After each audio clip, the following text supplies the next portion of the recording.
In front of his family, he threw my suitcase down the stairs. "Get out. You were always a burden," he spat. I left, holding back tears. 3 months later, his mother rang my doorbell, begging. He was broke. Turns out I owned the deed. That house. Never his. And I just sold it. "Get out. You were always a burden," Nathaniel spat, his words cutting through me like shards of glass. I watched in horror as my suitcase tumbled down the wooden staircase, clothes spilling across the foyer like scattered memories.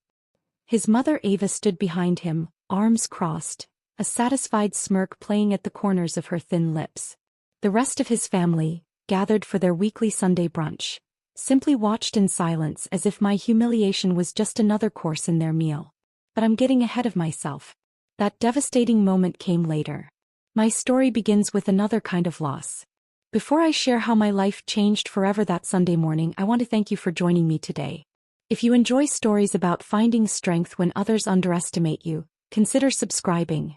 It's free and connects you with others who understand that sometimes the quietest revenge is the most satisfying.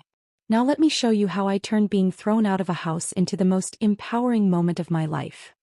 3 months earlier, I stood in my childhood home, surrounded by cardboard boxes and the lingering scent of my mother's favorite lavender candles. The silence was deafening. Just 2 weeks ago, both my parents had been killed in a head-on collision with a drunk driver on Route 16. Now I was alone, sorting through their belongings, each item a painful reminder of what I'd lost. I picked up the framed photo from their wedding day. My father looking dapper in his rented tux, my mother radiant in her simple white dress. They weren't wealthy people. Dad worked 40 years at the local factory and Mom cleaned houses for families across town. They'd saved every penny to put me through nursing school, proud that I'd be the first in our family with a college degree. "Violet." I brought some more boxes from the garage. Nathaniel's voice pulled me from my thoughts. He'd been my rock these past 2 weeks, handling funeral arrangements, dealing with insurance companies, bringing me food when I forgot to eat. "Thanks," I managed, wiping tears with the back of my hand. I didn't realize they had so much stuff. Nathaniel wrapped his arms around me from behind, his chin resting on my shoulder.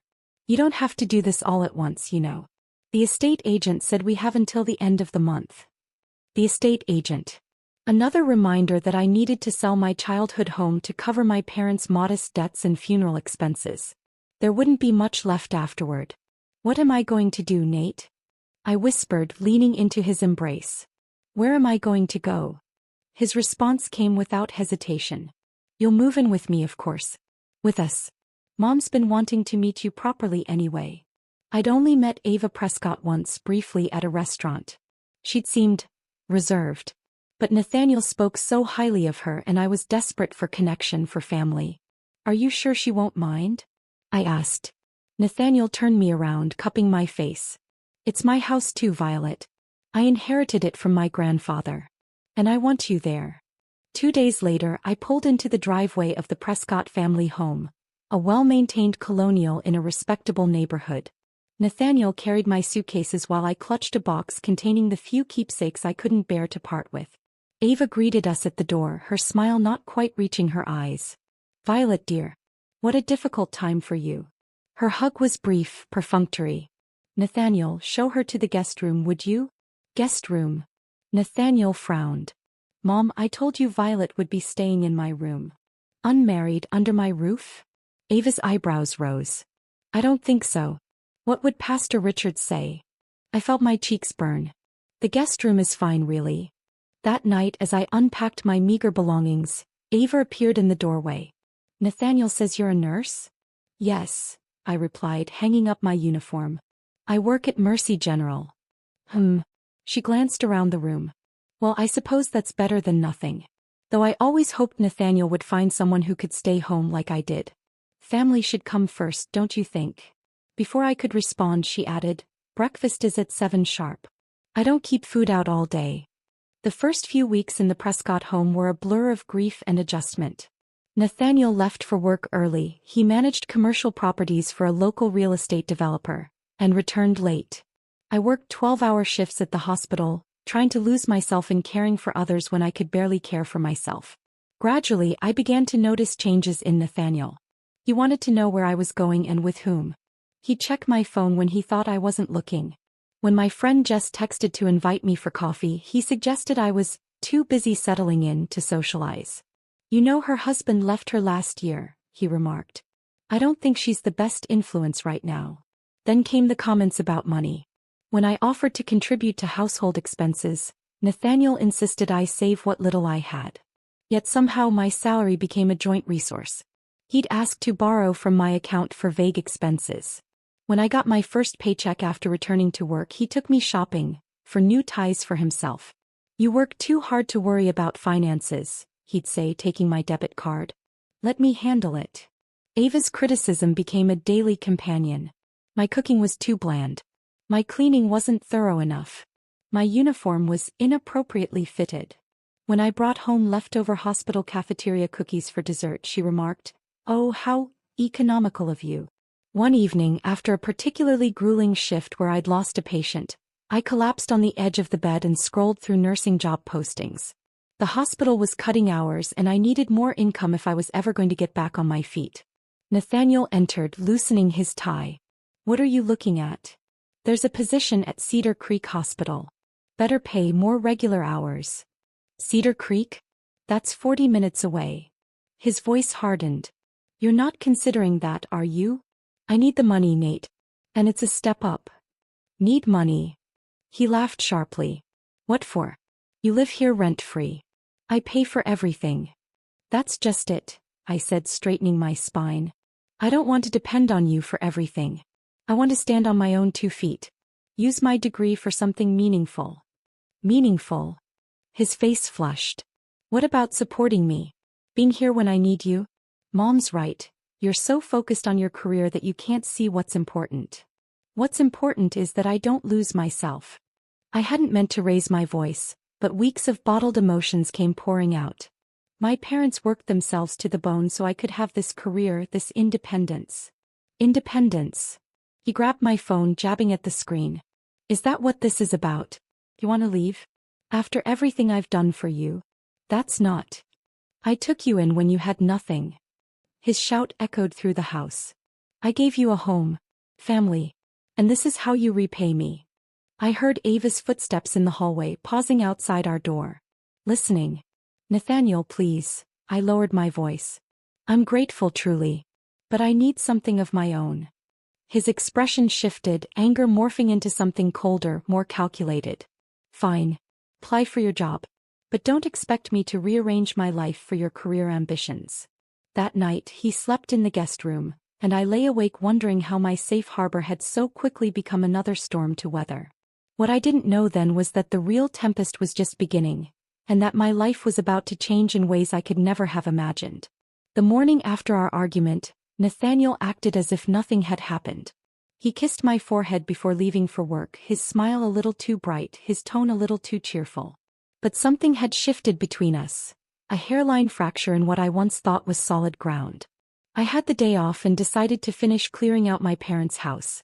The realtor was bringing potential buyers tomorrow, and I needed to remove the last of our belongings from the garage and workshop where Dad had spent countless weekends tinkering with old radios and building birdhouses for Mom's garden.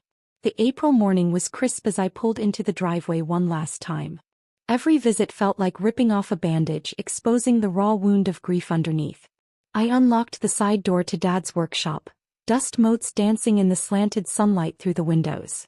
I worked methodically, sorting tools to donate, tossing worthless junk, and setting aside the few keepsakes I could justify keeping in my limited space at Nathaniel's house.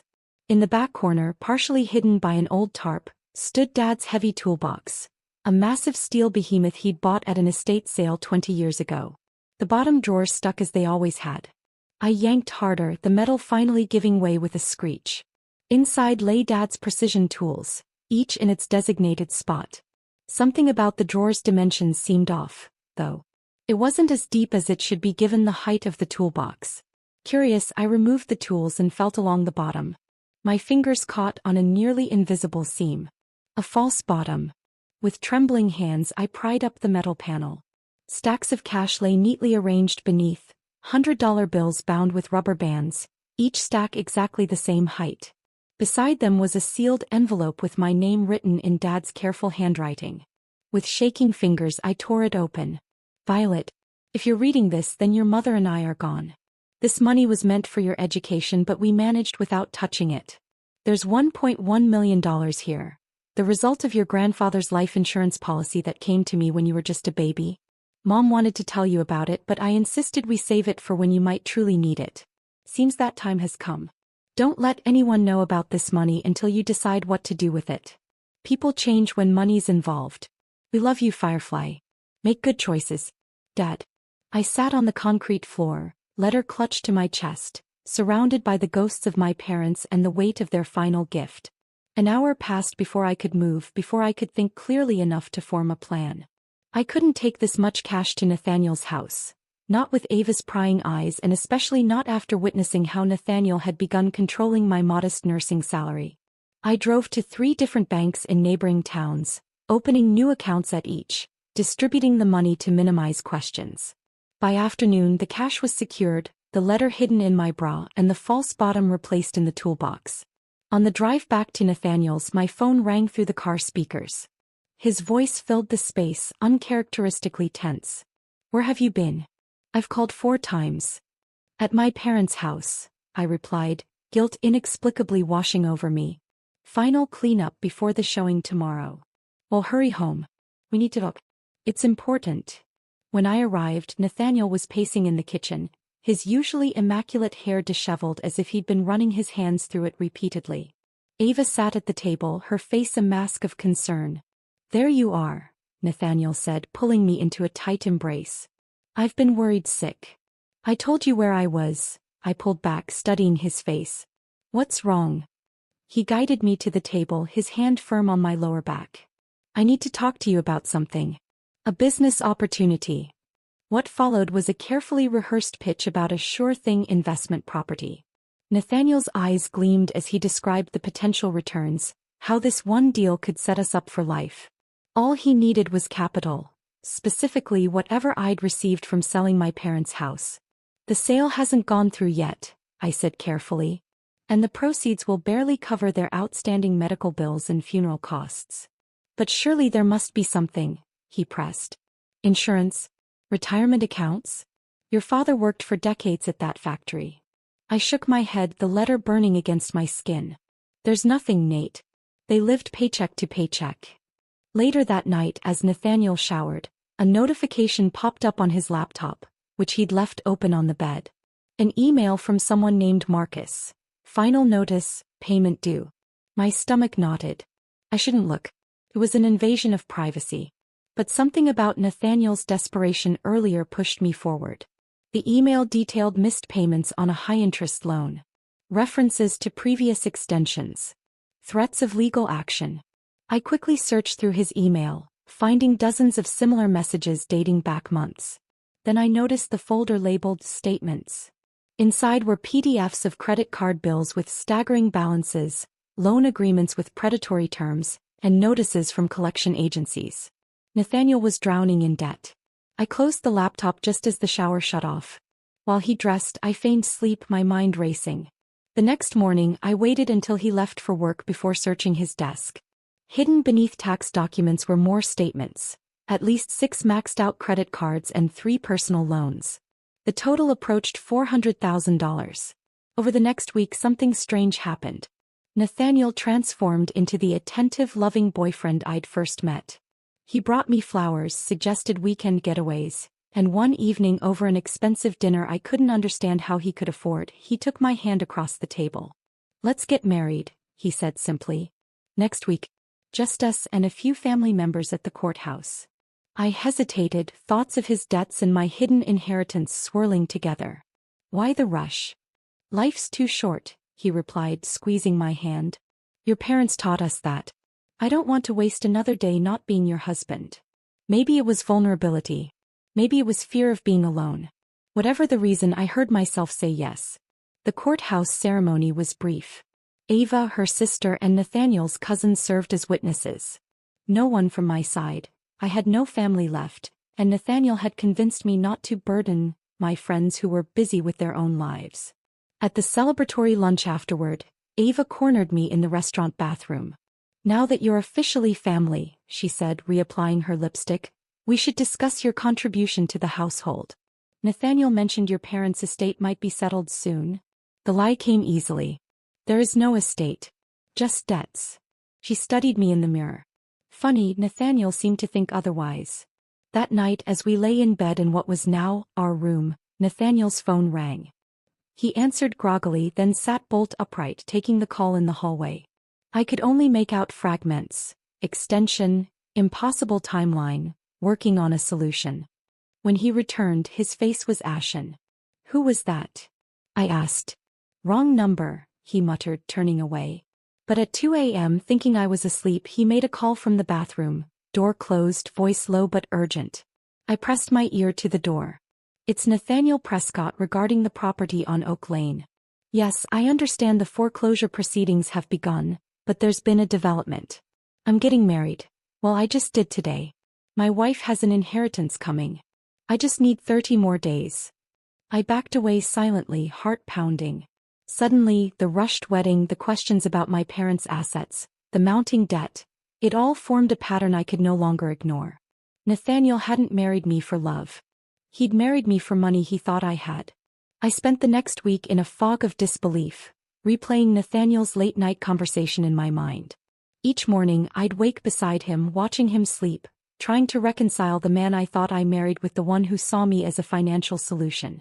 When he kissed me goodbye each morning, I forced myself to smile, to play the role of newlywed while my insides twisted with hurt and betrayal. On Tuesday, Nathaniel mentioned a client meeting that would run late. Don't wait up for dinner, he said, straightening his tie in the hallway mirror.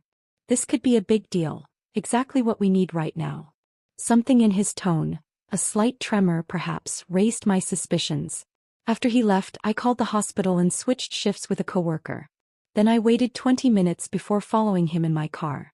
Instead of heading downtown toward his office, Nathaniel drove to Oak Ridge, an affluent suburb across town. I maintained a careful distance, heart pounding as he pulled into the parking lot of Prestige Properties, a high-end real estate agency. Through the plate glass windows, I watched him shake hands with a woman in a tailored suit, her smile wide and professional as she led him to her desk. I parked behind a delivery truck, cracked my window and dialed Sarah Reynolds, my friend since third grade who now worked for a competing real estate firm. Violet, I've been trying to reach you for weeks. How are you holding up? I need your help, I said, watching Nathaniel gesturing animatedly through the window. Can you run a property search for me? Right now. 20 minutes later, Sarah texted me screenshots of property records for the house on Oak Lane, Nathaniel's family home. According to county records, the property had been in the Prescott family for 3 generations, but most recently had been remortgaged twice. The outstanding loan amount was nearly equal to the property's value, and payments were 4 months in arrears. Foreclosure proceedings had begun last month. The pieces clicked together with sickening clarity. Nathaniel's financial desperation, the hasty marriage, the constant questions about my parents' estate. I watched him exit the realtor's office with a folder tucked under his arm, his stride purposeful, relieved. Before driving away, he checked his reflection in the car window and straightened his shoulders. A man who believed he'd found his way out of a crisis. That evening, I waited until he showered before checking his briefcase. Inside was a listing agreement for the house, our house, with a note scrawled in the margin, 30 days max before bank action. The asking price was well below market value, a desperate attempt for a quick sale. As I slipped the document back, my hands shook with anger and an emotion I couldn't immediately identify. It took me a moment to recognize it, opportunity. The next day I met Sarah at a diner far from town, where no one would recognize us. I still don't understand, she said, stirring creamer into her coffee. Why would he list the house without telling you?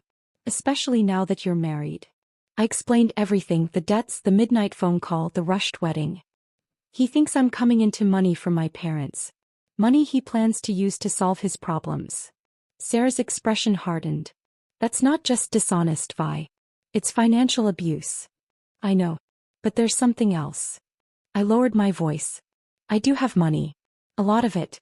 My dad left me over $1 million that no one knows about. Her coffee cup froze halfway to her lips. Are you serious? Completely. And I think I know exactly what to do with some of it. Over the next hour we formulated a plan. Sarah would monitor the listing. Once it went active she would represent an anonymous buyer. A shell company I would create with help from an attorney Sarah recommended. We would offer cash, slightly above asking price to ensure acceptance, with a contingency that the current occupants could remain for 60 days after closing, long enough for me to figure out my next move. Are you sure about this? Sarah asked as we parted. It's a lot of money and he's your husband. He married me for what he could get from me, I replied, a cold certainty settling in my chest. I'm just making sure he gets exactly what he deserves. 2 days later the listing went live. Sarah called me immediately, and I authorized her to make the offer through my newly established LLC. By that evening, Nathaniel returned home practically floating, loosening his tie with a flourish. Good news? I asked innocently, setting down my nursing textbook. The best, he replied, pouring himself a generous whiskey. A business investment finally paid off. We should celebrate this weekend. He didn't mention the house sale. Not one word. The following Monday, Nathaniel announced he needed to travel to Chicago for meetings. Just 2 nights, he assured me, kissing my forehead. When I get back we'll talk about our future. I have some exciting ideas. The moment his car pulled away I texted Sarah. We met at Cornerstone Coffee across town, where the attorney waited with a stack of documents. I read each page carefully before signing, the weight of what I was doing both terrifying and exhilarating. Congratulations, the attorney said, shaking my hand. You now own the property at 1847 Oak Lane. I wrote a check for the full amount plus closing costs, $423,000. A fortune to most people but less than half of my inheritance. Worth every penny for what would come next. That night I wandered through the house, my house, with new eyes trailing my fingers along the walls, studying the family photos Ava had arranged so precisely. In each one, Nathaniel stood proudly beside his mother, his father noticeably absent even in older pictures. Had Ava's controlling nature driven him away? Was that the pattern Nathaniel was unconsciously recreating? I paused at the bedroom door, watching Ava sort laundry, completely unaware that her precious family home now belonged to the woman she'd treated as an intruder. She looked up, startled to find me observing her. "Did you need something?" she asked, her perpetual annoyance barely concealed. "No," I replied with a small smile. "I have everything I need." For the next several weeks I maintained the charade. Nathaniel became increasingly upbeat as the closing date approached, making vague references to positive changes coming soon. He started treating me with unexpected generosity. Small gifts, compliments, even defending me when Ava criticized my cooking. "She's my wife," he'd say, flashing me a smile that no longer reached my heart. "Show her some respect." I smiled back each time, playing my part perfectly while thinking of the documents locked in my safety deposit box across town. The deed to the house we stood in, the proof that every word between us had become part of an elaborate fiction. Sometimes at night, lying beside the man I once thought I loved, I wondered if I'd gone too far. But then I'd remember his voice in that bathroom. "My wife has an inheritance coming. Not our future, not our life together, just what he could take from me." In those moments, I knew the house of lies we'd built together was destined to collapse. I was simply ensuring I wouldn't be buried in the rubble. The closing date for the house came and went. Though I now legally owned the property, Nathaniel had no idea. He expected the funds to appear in his account any day, growing more agitated with each passing hour. His mask of affection began to slip, revealing the desperation underneath. "There must be some hold-up with the paperwork," he muttered one evening, checking his phone for the 15th time in an hour. "The realtor promised the buyer was solid." "These things take time," I offered, carefully neutral. "Real estate transactions are complicated." He shot me a sharp look. "What would you know about it?" As days stretched into weeks with no money appearing in his account, the atmosphere in the house grew toxic. Ava began reorganizing the home, which somehow always resulted in my possessions being relocated to less desirable spaces. My nursing textbooks disappeared from the living room bookshelf, replaced by her collection of porcelain birds. My framed nursing degree vanished from the hallway wall. "Where are my things?" I asked one afternoon, searching for the handmade quilt my grandmother had sewn. Ava barely glanced up from her crossword puzzle. I put them in the basement for now. This is a Prescott home, dear. It should reflect our family history, not yours. I bit my tongue, remembering the deed with my name on it locked safely away. Our family history. If only she knew. That evening, I found my clothes pushed to one side of the closet, with half the hangers removed to make space for Ava's winter coats. In the bathroom, my toiletries had been boxed up and placed under the sink while Ava's expensive creams claimed the counter space. Your mother seems to be reclaiming territory, I mentioned to Nathaniel as we prepared for bed. She's lived here her whole life, Violet, he snapped. You've been here 5 minutes. Maybe try adapting instead of complaining. His words stung, but the coldness behind them hurt more. The man who had held me through my grief, who had promised to be my shelter in the storm, was gone. In his place stood a stranger whose eyes calculated my worth in dollars and cents, and found me wanting. The bank called Nathaniel the next day. I could hear his raised voice from the kitchen, phrases like, impossible time frame, and already sold the property, drifting through the house. When he emerged, his face was ashen. Everything okay? I asked innocently. Fine, he barked. Just business. That night he didn't come home until after midnight, reeking of whiskey. I pretended to be asleep as he stumbled around the bedroom, cursing under his breath when he banged his shin on the dresser. The next morning, Ava informed me they would be hosting a dinner party that evening. Nathaniel's business associates, she explained briskly. Very important for his career. I'll handle the cooking, of course. Your attempts at entertaining would hardly impress them. I nodded meekly, playing my part. I'll make myself scarce. Oh no, she replied with a thin smile. You should be there.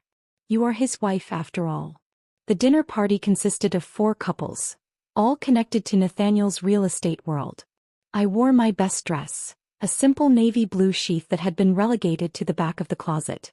As I entered the dining room, Nathaniel barely acknowledged me, deep in conversation with a silver-haired man who seemed to command the room's attention. Marcus, this is my wife, Violet, Nathaniel finally said when I approached with wine to refill their glasses. I froze. Marcus.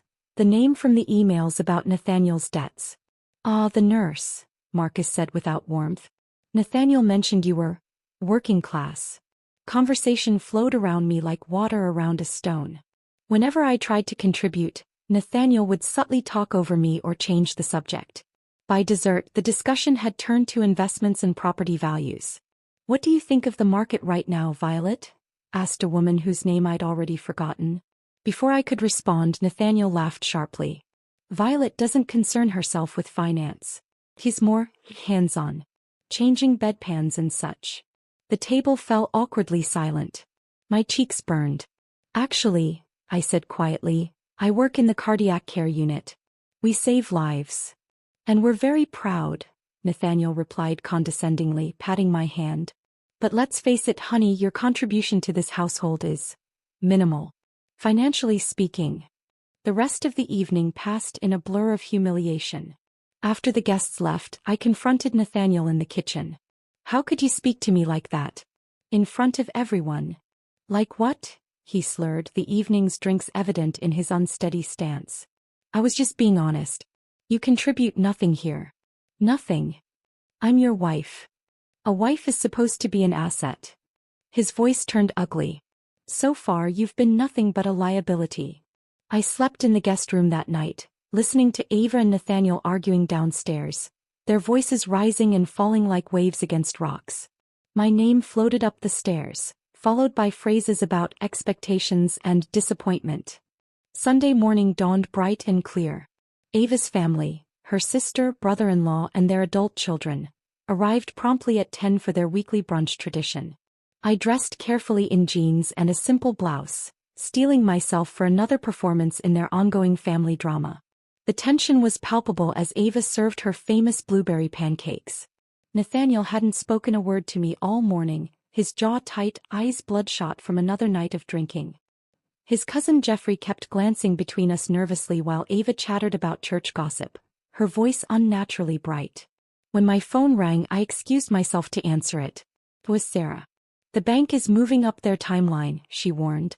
Your attorney says you should start the eviction process soon if Everything okay out there?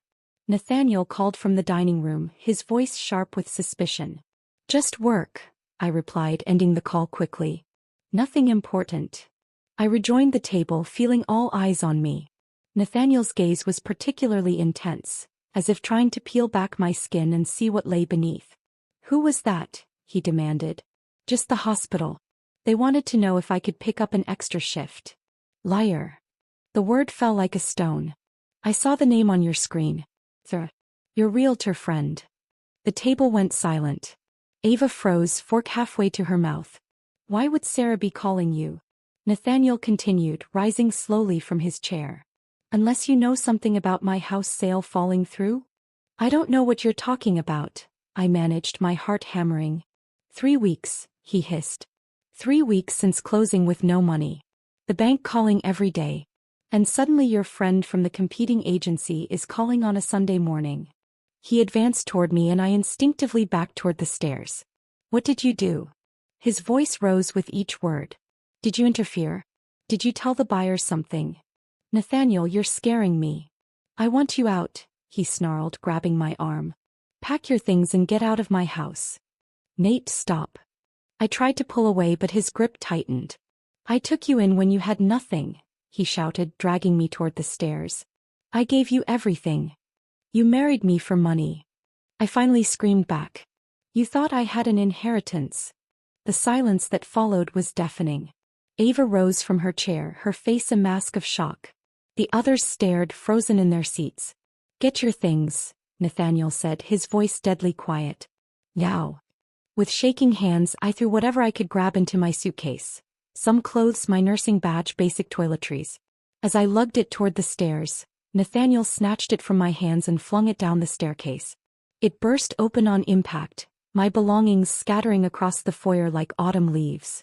Get out, he spat, his family watching in stunned silence behind him. You were always a burden. I descended the stairs slowly, dignity the only thing I had left to hold on to. As I gathered my scattered possessions, no one moved to help me. No one spoke a word of protest. Outside, I threw my hastily repacked suitcase into my car and drove away, vision blurred with tears. I had $230 in my wallet. My fun money for the month that Nathaniel allowed me to keep from my own salary.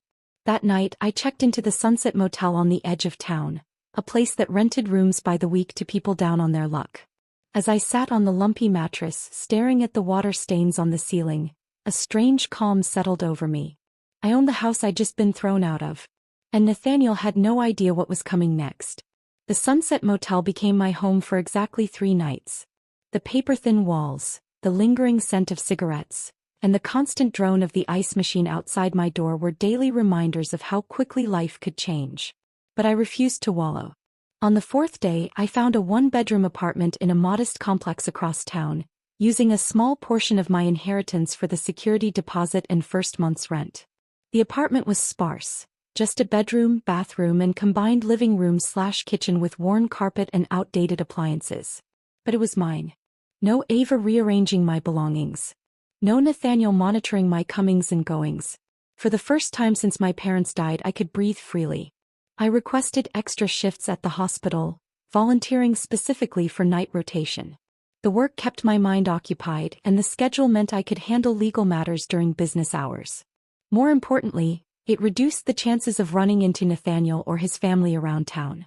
2 weeks after moving out, my phone lit up with a text from Nathaniel. We need to talk. The bank is threatening foreclosure. I know you're angry, but this affects you too. You're still my wife. I left it unanswered, a small act of power that felt surprisingly good.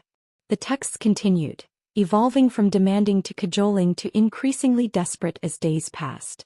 Violet, please. I made a mistake. We can work this out. The electric company is threatening to cut service. This is serious. My mother is beside herself with worry. This house has been in our family for generations. I've been trying to reach you about the mortgage. The bank won't work with me anymore. Each message confirmed what I already knew. Nathaniel was drowning. The house sale he'd counted on had mysteriously fallen through. The debts were piling up. And now his wife, his financial lifeline, had disappeared. I met with the attorney Sarah had recommended, A sharp-eyed woman named Elena Martinez who specialized in real estate law. The property is entirely yours, she confirmed, sliding the deed across her desk. You purchased it legally through your LLC. The previous owner, your husband, signed all the necessary paperwork. And the bank? I asked. The mortgage. Paid in full at closing. There's no mortgage. You own it free and clear. She leaned forward, her expression serious. The question is, what do you want to do with it now? I thought about the house, the place where I'd sought refuge after losing my parents, where I'd experienced both love and betrayal, where I'd learned painful but necessary lessons about trust. I want to sell it, I said finally. Start fresh. Elena nodded. Given the circumstances, I recommend using a different realtor than the one who handled your purchase. No connection to your husband or his associates. Within days, a for sale sign appeared in the front yard of 1847 Oak Lane. I drove by once, keeping a safe distance, and saw Nathaniel standing on the porch, staring at the sign in visible confusion. Sarah kept me updated. He's been calling our office daily, demanding to know how the house can be listed when he never completed the sale. What does your broker tell him? That the sale was completed. That the new owner is exercising their right to resell. She paused. He's becoming unhinged, Vi. Yesterday he threatened legal action. Let him try, I replied, a coldness settling in my chest where warmth for him had once lived. Every document has his signature. 3 days later an offer came in, above asking price with a quick closing timeline. I accepted immediately. The pieces were falling into place faster than I'd anticipated. On a rainy Tuesday morning my doorbell rang. Through the peephole I saw Ava Prescott standing in the hallway, her usual perfect appearance notably disheveled. Her hair hung limp around her face, her makeup was minimal, and her designer clothes had been replaced by a simple sweater and jeans I'd never seen her wear. I considered not answering. But curiosity won out. Violet. Her voice was smaller than I remembered. May I come in? I stepped aside wordlessly. She entered, eyes darting around my modest apartment with none of her usual judgment. I know what you did, she said finally, setting her purse on my counter. The house. Somehow you bought it. I remained silent, watching emotions play across her face. Anger, confusion, and something I'd never seen there before. Fear. How? She demanded. Where did you get that kind of money? My parents weren't as destitute as you and Nathaniel assumed, I replied evenly. They left me more than grief. She closed her eyes briefly. I see. Why are you here, Ava? We received an eviction notice yesterday. 30 days to vacate. Her hands trembled slightly. That house has been in our family since my grandfather built it in 1953. Nathaniel was supposed to raise his children there. His children, Violet. The implication hung in the air between us. Children that would never be mine and Nathaniel's now. Please, she said, the word clearly unfamiliar on her tongue. We need more time. Nathaniel is struggling. This has all been too much for him. Too much. I repeated incredulously. He threw me out with nothing but a suitcase. In front of your entire family. He was angry. Desperate. She reached for my hand, which I subtly withdrew. We both said terrible things. Made mistakes. No, Ava. You and Nathaniel were exactly who you are. The mistake was mine for not seeing it sooner. She straightened, some of her old haughtiness returning. So this is revenge then? Buying our home out from under us. This is justice, I corrected her. Nathaniel married me believing I had money he could use to solve his problems. He lied to me about the house, about his finances, about everything. I simply ensured he faced the consequences of his actions. By making us homeless? Her voice cracked. You have 30 days and substantial resources. I had hours and $200. I moved toward the door. The eviction timeline stands. As I opened the door, she made one last desperate attempt. He still loves you. He's been a wreck since you left. I smiled sadly. No, Ava. He loved what he thought I could give him. There's a difference. After she left, I sat on my second-hand couch, surprised by the absence of satisfaction I'd expected to feel. Instead, I felt only a quiet certainty that I'd done what was necessary to reclaim my life. The closing date arrived exactly 3 months after the day Nathaniel had thrown my suitcase down the stairs. I met the new owners, a young couple with a toddler and another baby on the way, at the house for the final walkthrough. They were excited about the space, already planning nursery colors and garden layouts. As I handed them the keys, movement across the street caught my eye. Nathaniel sat in his car watching. Our eyes met through the windshield. I didn't wave or acknowledge him. There was nothing left to say. The young couple thanked me profusely before heading inside to begin measuring for furniture. I walked to my car, feeling lighter with each step. The money from the sale would go back into my inheritance fund. The nursing degree my parents had sacrificed for would continue to provide my daily bread. And the lessons learned in that house, about love, betrayal, and self-worth, would guide me forward. As I drove away, I glanced in my rearview mirror. Nathaniel was still there, watching the house that had never truly been his. I felt no triumph, no vindication, only release. The chains of his deception no longer bound me. The house that lies built had finally crumbled, but I was still standing. And that was victory enough. If you enjoyed watching Violet reclaim her power and serve justice cold, hit that like button and subscribe for more satisfying stories of sweet revenge. Sometimes the best victories are the ones no one sees coming. Just like Nathaniel never saw that deed with my name on it.